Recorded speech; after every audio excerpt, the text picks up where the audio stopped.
Hi friends, വളരെ tasty ആയിട്ടും നല്ല എളുപ്പത്തിൽ ഉണ്ടാക്കാൻ പറ്റുന്ന ഒരു സൈഡ് ഡിഷുമായിട്ടാണ് ഇന്ന് നമ്മൾ വന്നിരിക്കുന്നത്. ഇത് എളുപ്പത്തിൽ ഉണ്ടാക്കുക മാത്രമല്ല വളരെ ഹെൽത്തിയുമാണ്. ഇഞ്ചി തൈര് അഥവാ ഇഞ്ചി പച്ചടി. അപ്പോൾ ഇതെങ്ങനെ ഉണ്ടാക്കുന്നതെന്ന് നോക്കാം. അപ്പോൾ ഇതിനായി ഞാൻ ഒരു മുറി തേങ്ങ ചിരകിയത് എടുത്തിട്ടുണ്ട്. ഇത് ഏകദേശം 1 കപ്പോളം വരും. അത് നമുക്ക് മിക്സിയുടെ ജാറിലേക്ക് ഇട്ട് കൊടുക്കാം. അതിനുശേഷം ഒരു 3 പച്ചമുളക് പൊട്ടിച്ചിട്ട് ഇട്ട് കൊടുക്കാം. ഇനി നമുക്കിതിലേക്ക് ചെറുതായി അരിഞ്ഞു വെച്ചിരിക്കുന്ന ഇഞ്ചി കൂടി ചേർത്ത് കൊടുക്കാം. ഞാനിപ്പോൾ ഇതിൽ 1 കപ്പ് ഇഞ്ചിയാണ് എടുത്തിരിക്കുന്നത്. അത് മുഴുവനായി ചേർത്ത് കൊടുക്കുന്നുണ്ട്. ഇനി നമുക്കിതിലേക്ക് ഒരു തണ്ട് കറിവേപ്പില കൂടി ചേർക്കാം.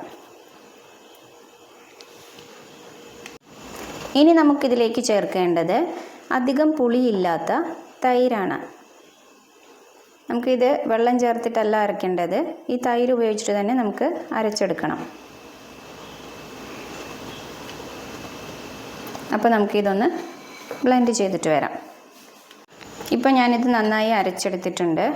ഇനി നമുക്ക് ഇത് ബാക്കിയുള്ള തൈരിലേക്ക് ചേർത്ത് കൊടുക്കാം.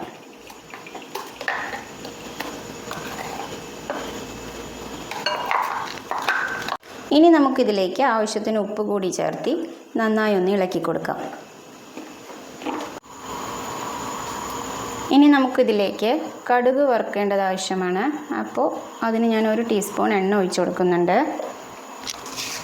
അതിലേക്ക് 1 ടീസ്പൂൺ കടുക് ചേർത്തി കൊടുക്കാം. കടുക് നന്നായി പൊട്ടി വരട്ടെ.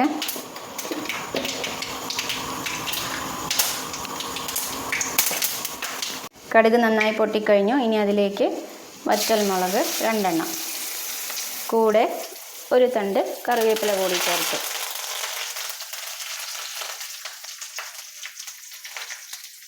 ഇനി നമുക്കിത് നമ്മുടെ ഇഞ്ചി തൈരിലേക്ക് ചേർത്ത് കൊടുക്കാം.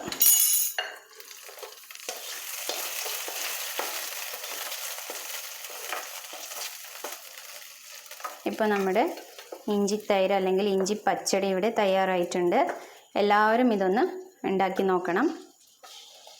എന്തായാലും ഈ ഓണത്തിന് എല്ലാവരും ഇതൊന്ന് ട്രൈ ചെയ്ത് നോക്കൂ. നല്ല ടേസ്റ്റാണ്.